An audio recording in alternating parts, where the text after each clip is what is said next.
Salam Bapak Ibu kekasih Tuhan, presbiter bertugas mengucapkan selamat beribadah. Ibadah keluarga yang dilaksanakan di rumah jemaat masing-masing. Kiranya ibadah yang kita lakukan saat ini berkenan di hadapan Tuhan dan kita diberkati olehnya. Pemberita firman pada ibadah ini adalah Pendeta Martin Koimo SPH. Kita masuk dalam saat teduh.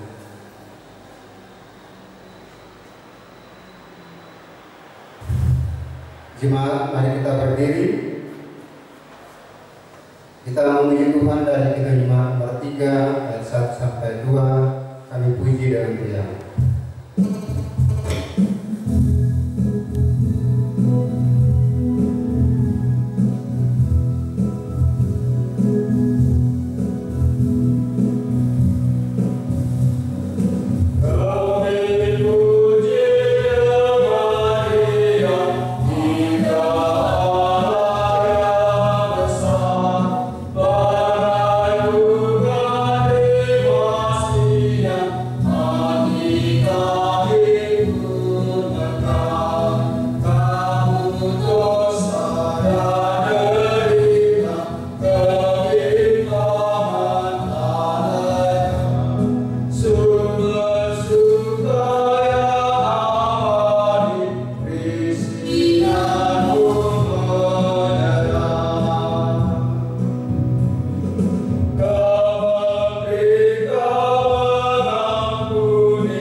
Jemaat, marilah berdoa kepada Allah.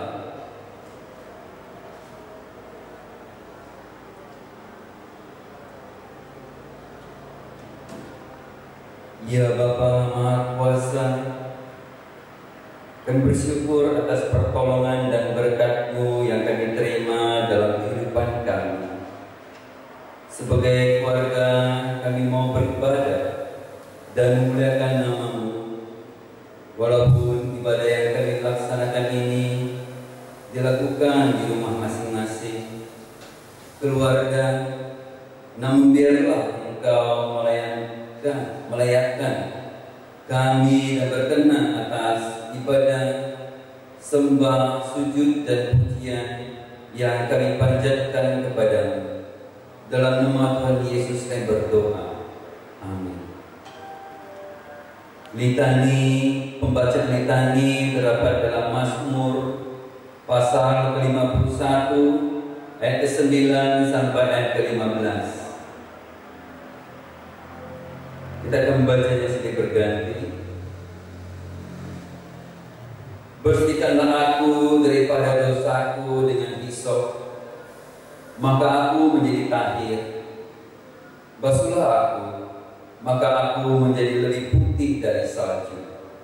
Biarlah aku mendengar kegiatan dan sukacita. Biarlah aku yang menemukan rasa yang baru. Sembunyikanlah wajah-Mu terhadap dosaku, hapuskanlah segala kesalahanku. Jadikanlah hatiku tahir ya Allah, dan terbahgilah sakitku dengan roh yang penuh. Janganlah membuang aku dari hadapan-Mu, dan janganlah mengambil roh-Mu yang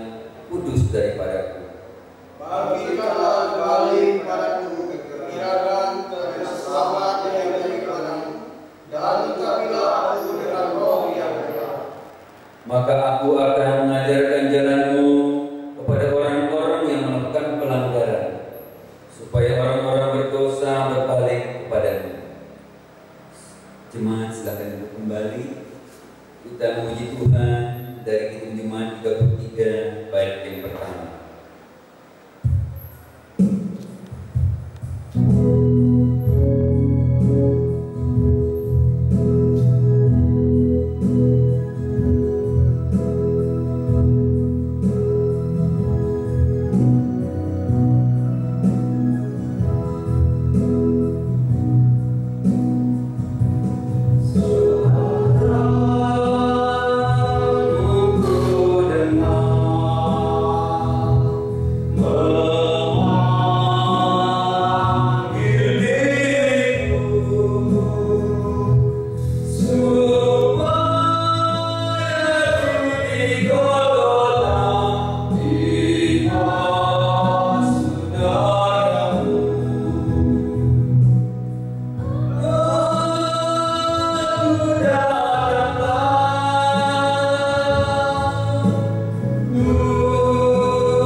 Jemaat kekasih Tuhan, kita akan masuk di dalam pemberitaan firman Tuhan. Sebelum itu, mari kita berdoa, mohon bimbingan Roh Kudus. Kita berdoa. Terima kasih Tuhan, kami keluarga pas keluarga hendak beribadah di rumah kami masing-masing, dan kami akan mendasarkannya dengan kebenaran firman Tuhan. Biarlah Roh-Mu yang Kudus menuntun kami, sehingga firman-Mu ini kami pahami, lalu kami melakukannya dalam kehidupan kami hari lepas hari. Ya Tuhan, berfirman-Lah, karena kami anak-anak-Mu siap untuk mendengarkan. Amin. Jemaat kekasih Tuhan, marilah kita berdiri. Kita membuka Alkitab kita dalam kitab Imamat pasal 4 ayat 13 sampai ayat 21.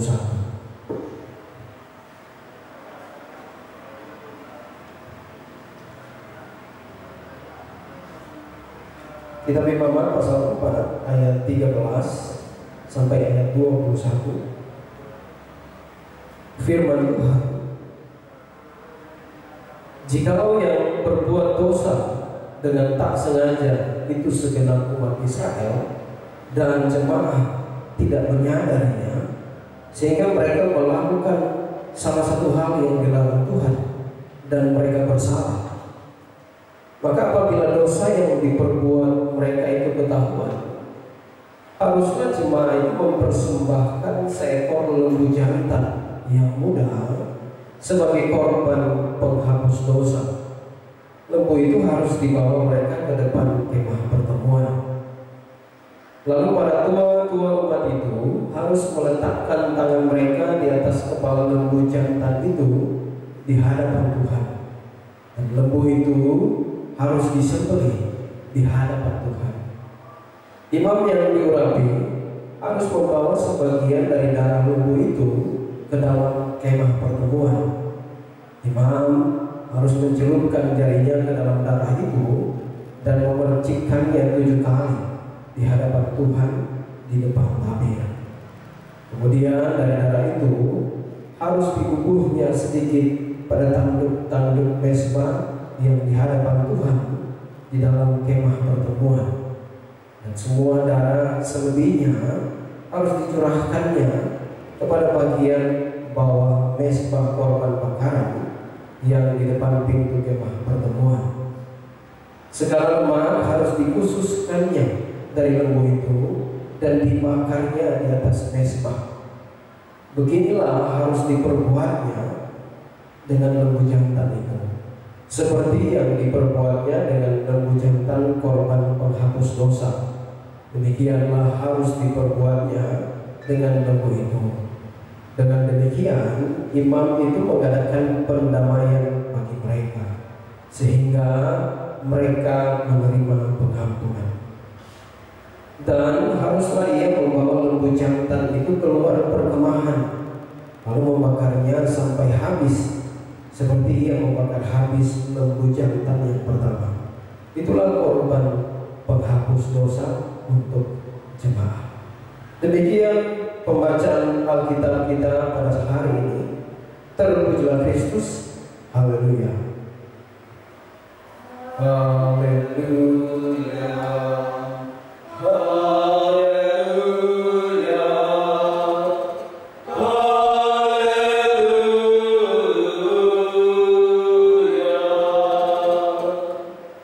Jemaat kekasih Tuhan, silakan duduk.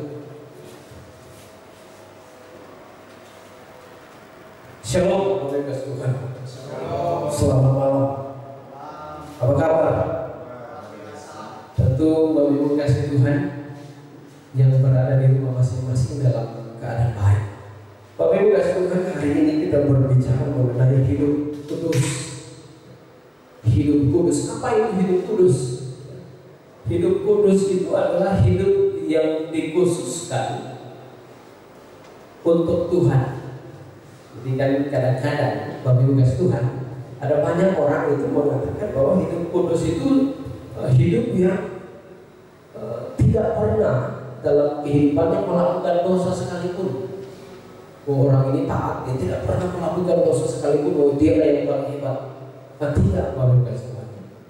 Hidup kudus yang dimaksud itu adalah ketika ada orang percaya itu dia mengkhususkan hidupnya bagi Tuhan. Jadi khusus artinya berbeda dari orang-orang yang lain. Mengapa kita berbeda? Karena Bapak Ibu dan saya adalah anak-anak Tuhan. Jadi kalau Bapak Ibu dan saya adalah anak-anak Tuhan, tentu kita berbeda dari anak-anak yang lain. Perbedaannya di mana ya? Kalau anak-anak Tuhan pasti melakukan kehendak Bapaknya. Nah, perbedaannya di situ. Nah, Bapak Ibu kasih Tuhan, kalau kita melihat pembacaan firman Tuhan kita pada hari ini, di situ orang Israel lewat kepemimpinan Musa, mereka diarahkan untuk hidup kudus, hidup sesuai dan seturut dengan maksud Tuhan. Bagaimana jika orang Israel ini tidak melakukan itu? Mereka malah melakukan kejahatan di mata Tuhan, atau mereka malah melakukan perbuatan yang dilarang oleh Tuhan. Bapak Ibu kasih Tuhan, seperti kita ya, kalau Bapak Ibu dan saya dalam posisi kita sebagai seorang teman misalnya, atau kita posisinya dalam posisi sebagai seorang anak yang ketika bersalah kepada orang tua, tentu pasti kita akan mengakui, Pak, Ma, saya bersalah, saya melakukan ini dan itu. Atau misalnya bagi Tuhan melakukan sebuah kesalahan kepada teman Bapak Ibu, pasti Bapak Ibu kemudian dengan jujur mengakuinya, dan barangkali atau biasanya kita memberikan sesuatu ya, kepada orang yang kita berbuat salah itu. Untuk apa? Menebus kesalahan kita. Jadi ada tandanya bahwa ini tanda atau bukti ini adalah bukti saya menebus kesalahan saya. Misalnya saya diikat janji sama teman saya, lalu saya ketemu sama dia, pasti dia sangat tidak senang melihat saya. Aduh, bagaimana ya supaya dia ini kembali senang lagi sama saya? Saya harus berbuat sesuatu, memberikan dia sesuatu. Misalnya saya tahu teman saya ini suka nonton bioskop. Saya bawa dia pergi nonton bioskop, pasti dia senang. Nah, jadi ada sesuatu yang harus saya lakukan untuk menebus kesalahan yang saya perbuat.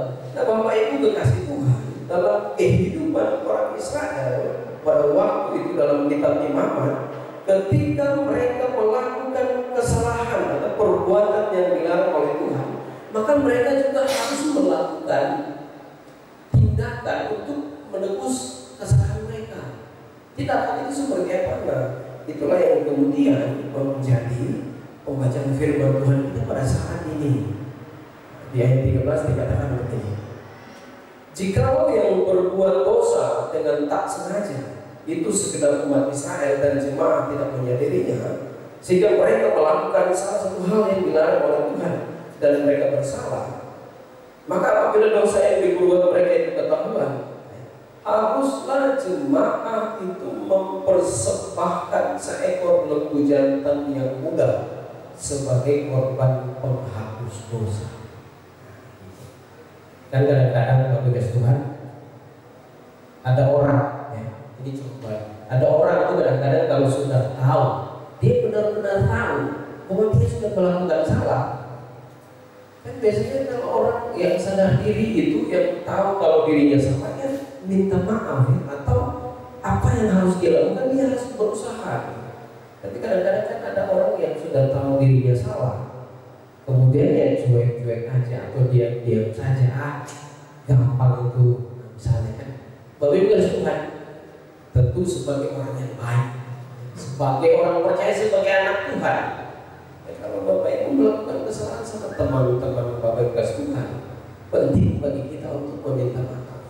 Dan barangkali bukan saja maaf, ya, ada sesuatu yang perlu kita lakukan untuk kemudian menjadi tanda bahwa memang kita tulus, kita benar-benar mau mengakui kesalahan.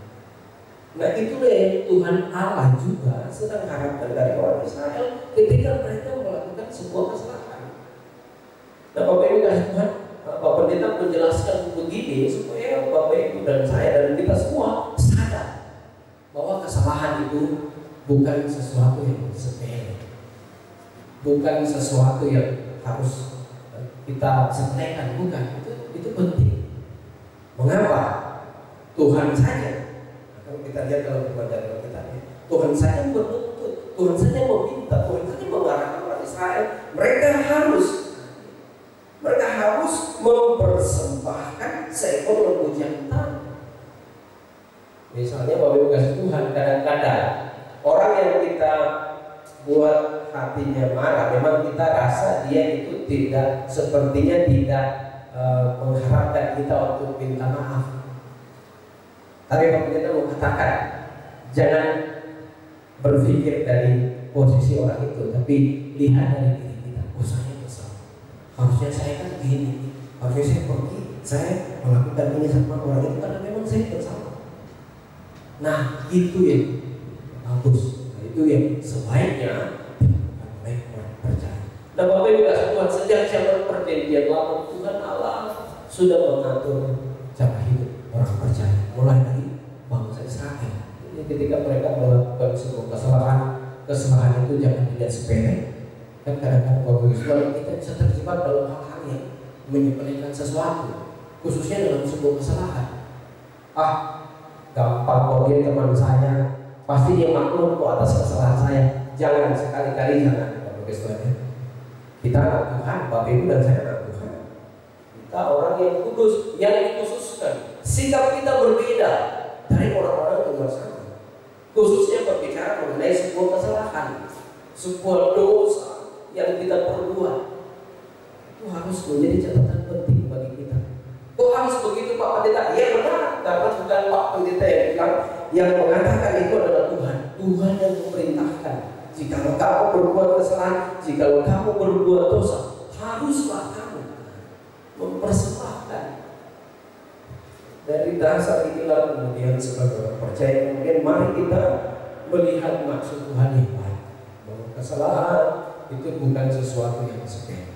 Jadi Bapak Ibu Tuhan, mari kalau Bapak Ibu Tuhan barangkali berlaku salah sama orang di rumah, istri atau suami atau anak-anak atau teman-teman atau orang-orang di luar sana. Itu penting bagi kita melakukan sesuatu untuk kemudian bisa menebus. Menebus berarti menebus ini bukan menutupi, bukan memberi Tuhan. Menebus ini artinya ada sesuatu yang harus kita korbankan. Nah, kita lepaskan. Nah, itu maksudnya. Seperti orang Israel harus ada sesuatu yang mereka harus korbankan dan lepaskan. Apa itu? Miliknya. Miliknya itu seperti apa? Hewan-hewan peliharaan mereka harus lepaskan. Bapak Ibu kasih Tuhan, orang Israel pada waktu itu lembu-lembu peliharaan mereka itulah yang menjadi penyambung hidup mereka. Mereka hidup dari hewan-hewan ini. Mereka menjual untuk melangsungkan kehidupan mereka, masak mereka makan untuk melangsungkan kehidupan mereka. Jadi ada sesuatu yang harus mereka korbankan dan lepaskan. Nah, Bapak Ibu Tuhan, ini sungguh penting bagi setiap kita percaya, supaya jangan Bapak Ibu bisa terjebak dalam hal-hal yang sebenarnya kalau kita lihat sepele. Misalnya saya dengan Pak Pendeta dengan orang-orang di sekitar saya melakukan kesalahan. Saya lihat, cuma Pak Marco, cuma Pak Marcos kok misalnya. Jangan salah, itu harus datang, harus berbicara dan harus melakukan sesuatu untuk menebus kesalahan. Nah ini penting. Ini yang Pak Pendeta sering sebut gentleman. Gentleman penting berani. Bapak Ibu kasih Tuhan, menjalani kehidupan kita sebagai orang percaya sesuai dengan firman Tuhan pada malam hari ini. Orang Israel juga tidak terlepas dari yang namanya dosa atau melakukan kesalahan. Nah kadang-kadang Bapak Ibu kasih Tuhan, kita juga kadang-kadang tidak terlepas dari yang namanya dosa dan kesalahannya. Cenderung kita dengan secara tidak sengaja melakukan. Nah, kalau Bapak Ibu kasih Tuhan masuk atau tidak sengaja melakukan kesalahan yang demikian, maka firman Tuhan hari ini menjadi petunjuk yang baik bagi kita, menyadarkan kita. Jangan nanti Bapak Ibu kasih Tuhan sudah melakukan kesalahan karena takut disalahkan, Bapak Ibu kasih Tuhan semakin menjauh. Jangan. Saya melakukan kesalahan sama orang itu, saya nggak mau dekat-dekat dia, takut nanti dia salahkan saya. Jangan. Kita harus berani mengakui kesalahan. Gentleman.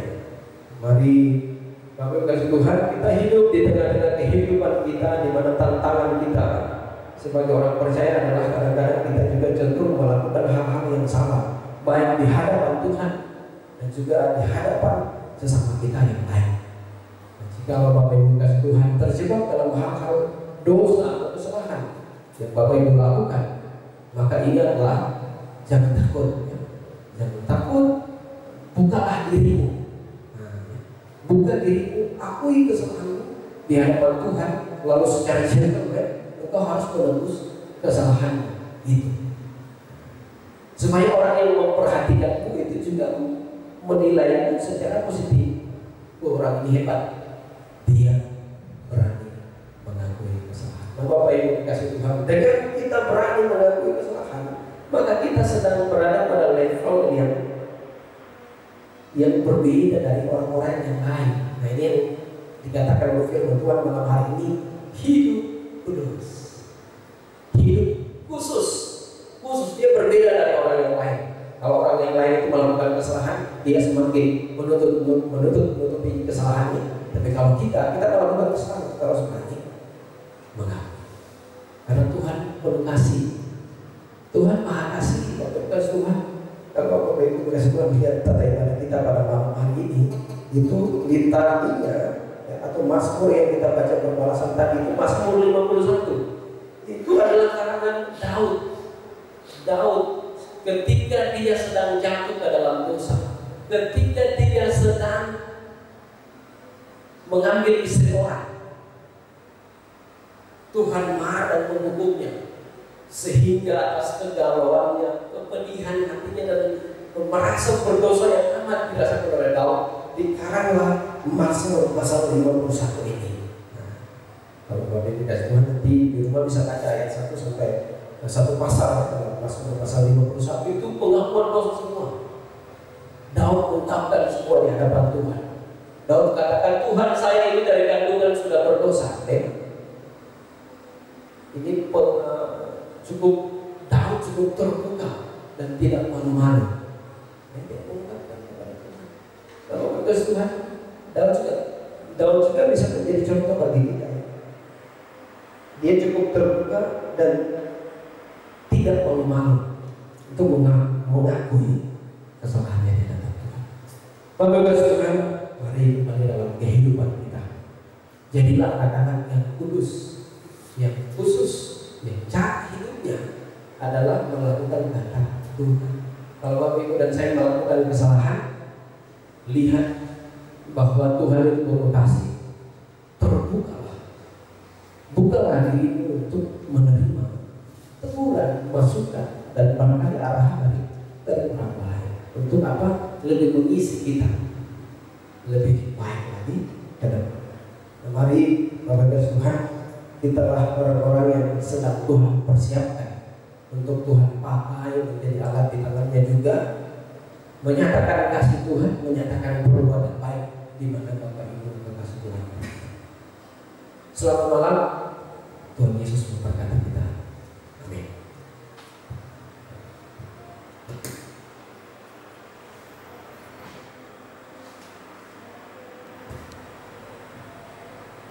Jemaat kasih Tuhan, mari kita merespon firman Tuhan kita pada saat ini. Kita memuliakan nama Tuhan. Kita bernyanyi dari Kidung Jemaat nomor 29, bait pertama dan bait ayat kedua, di bunga Tuhan Yesus.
Jemaat kasih Tuhan, mari kita bersatu di dalam doa syafaat.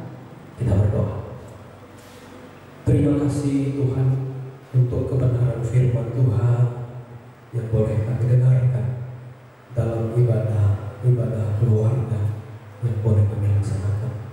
Biarlah firman-Mu ini tidak berlalu begitu saja, namun kemudian menegur kami, menyadarkan kami, menguatkan kami agar sebagai anak-anak-Mu kami juga senantiasa menjalani hidup ini di dalam kekudusan yang Tuhan inginkan. Terima kasih Tuhan, biarlah firman-Mu ini menjadi pegangan bagi kami untuk menjalani hari-hari kami ke depan. Ya Tuhan, hamba berdoa bagi setiap keluarga jemaat Tuhan, bagi setiap keluarga lepas keluarga yang beribadah di rumah masing-masing. Biarpun kami beribadah di rumah masing-masing ya Tuhan, namun kami yakin percaya ada Roh Kudus Tuhan yang selalu menuntun menyertai setiap keluarga lepas keluarga, sehingga dari dalam setiap rumah warga jemaat kami kasih, kuasa, dan pertolongan Tuhan itu senantiasa nyata dalam kehidupan mereka. Terima kasih Tuhan. Aku berdoa bagi bapak kepala keluarga, ibu rumah tangga, anak-anak yang ada di dalam setiap keluarga. Biarlah senantiasa kami selalu saling mengasihi satu dengan yang lainnya, kami selalu saling menguatkan satu dengan yang lainnya di tengah-tengah kondisi, keadaan, dan situasi yang sedang kami alami. Terima kasih ya Tuhan. Aku berdoa bagi setiap kami, majelis jemaat yang juga boleh melayani Tuhan dalam tugas tanggung jawab pelayanan. Biarlah senantiasa apa yang kami perbuat ini ya Tuhan, boleh juga melayani jemaat-Mu, boleh juga menyenangkan hati Tuhan, sehingga ibadah-ibadah yang kami laksanakan kemudian senantiasa membimbing, mengarahkan setiap kehidupan warga jemaat Tuhan, setiap orang percaya atau setiap orang yang mendengarkannya kemudian percaya dan melakukan kebenaran firman Tuhan dalam kehidupan. Terima kasih ya Tuhan. Hamba berdoa bagi kondisi kami pada saat ini, kondisi dunia di mana kami umat manusia sedang bergumul mengenai wabah penyakit virus corona. Ya Tuhan, hanya kuasa, kasih, dan penyertaan-Mu sajalah itulah yang senantiasa mampu menolong kami. Jikalau bukan Tuhan, maka siapa lagi Pak yang mampu menolong kami? Ya Tuhan, mari Engkau pakai setiap anak-anak-Mu, baik yang ada di bidang kerohanian, kesehatan, politik, pemerintah, keamanan, dan semuanya ya Tuhan. Engkau mau pakai juga untuk menyatakan kasih Tuhan bagi mereka yang membutuhkan. Berdoa bagi warga jemaat kami yang kemudian dalam kehidupannya terkena virus corona. Ya Tuhan, mari Engkau hadir dalam kehidupan, Engkau kuatkan, Engkau sertai sehingga dalam kehidupannya dia tetap percaya dan berdoa kepada Tuhan, karena hanya Tuhanlah tempat kami datang untuk meminta pertolongan. Berkati pemerintah kami ya Tuhan, yang kemudian boleh mengatur warga bangsa, warga masyarakat yang ada. Biarlah senantiasa kami juga sebagai warga masyarakat yang ada patuh kepada pemerintah kami, sehingga dalam kebersamaan sebagai pemerintah dan masyarakat kami boleh bahu-membahu saling bertolong-tolongan untuk kemudian menyelesaikan tugas tanggung jawab kami untuk menolong setiap orang yang kemudian terpapar virus corona. Terima kasih ya Tuhan. Aku berdoa bagi gereja-gereja di muka bumi ini, gereja-gereja-Mu yang ada di Indonesia, dan khususnya bagi kami gereja GPIB. Biarlah senantiasa berdoa kepada Tuhan. Biarlah senantiasa juga kami setia untuk dipakai menjadi alat di tangan Tuhan, menyatakan kasih pertolongan bagi mereka yang membutuhkan. Terima kasih ya Tuhan. Inilah doa dan pengungkapan syukur hati kami yang kami naikkan hanya di dalam nama anak-Mu Yesus Kristus yang telah mengajar kami untuk berdoa. Bapa kami yang di surga, dikuduskanlah nama-Mu. Bapa, jadilah kehendak-Mu di bumi seperti itu. Berikanlah kami pada hari makanan kami, dan ampunilah kami akan dosa, seperti kami juga mengampuni orang yang bersalah kepada kami, dan janganlah membawa kami ke dalam pencobaan, tetapi lepaskanlah kami daripada yang jahat. Kemuliaan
Kita lanjutkan dengan pengucapan syukur. Jemaat, marilah kita mengucap syukur kepada Tuhan dengan memberi persembahan kepadanya. Dengarlah firman-Nya yang terdapat pada Amsal pasal 3 ayat 9 sampai ayatnya yang ke-10 yang menyatakan, muliakanlah Tuhan dengan hartamu dan dengan hasil pertama dari segala penghasilanmu, maka lumbung-lumbungmu akan diisi penuh sampai melimpah-limpah, dan bejana pemerahanmu akan meluap dengan air buah anggurnya. Sambil kita menjalankan kantong persembahan, kembali kita memuji Tuhan Yesus dari Kidung Jemaat 302 bait 1 dan 2. Ku beri persembahan.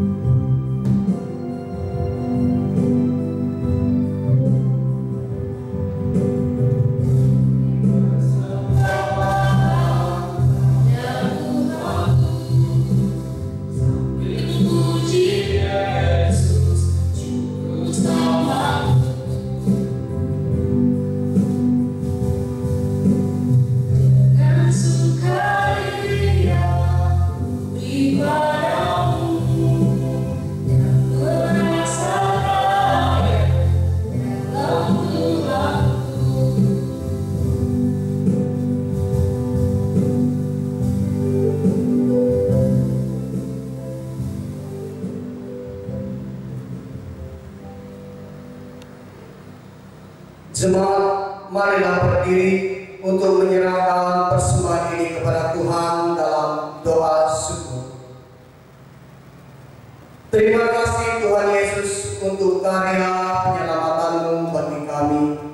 Kami boleh menerima anugerah keselamatan bukan karena kuat dan gagah atau kebaikan kami, namun semata-mata karena cinta-Mu bagi kami. Terimalah persembahan syukur kami dan pakailah hidup kami senantiasa sebagai alat menyatakan cinta-Mu bagi sesama kami. Amin.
Jemaat yang kasih Tuhan, marilah kita berdiri, dengarkanlah amanat pemutusan. Kembalilah dalam kehidupanmu sehari-hari dan lakukanlah firman Tuhan yang telah kau dengar. Kita memuji nama Tuhan, Kidung Jemaat 355 baitnya yang pertama, Yesus memanggil.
Jemaat terkasih Tuhan, arahkanlah hati dan pikiran kepada Tuhan, serta terimalah berkat-Nya. Kasih karunia Tuhan Yesus Kristus dan kasih Allah dan persekutuan Roh Kudus menyertai kamu sekalian.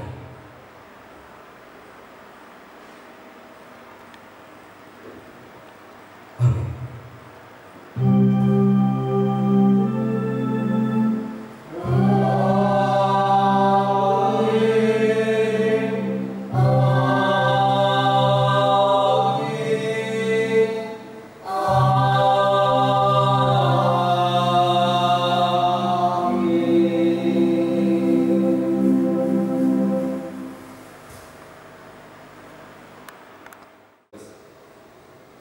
Kami, Majelis Jemaat GBB Pospelkes Eklesia Nangasilat mengucapkan selamat beribadah, Tuhan Yesus memberkati.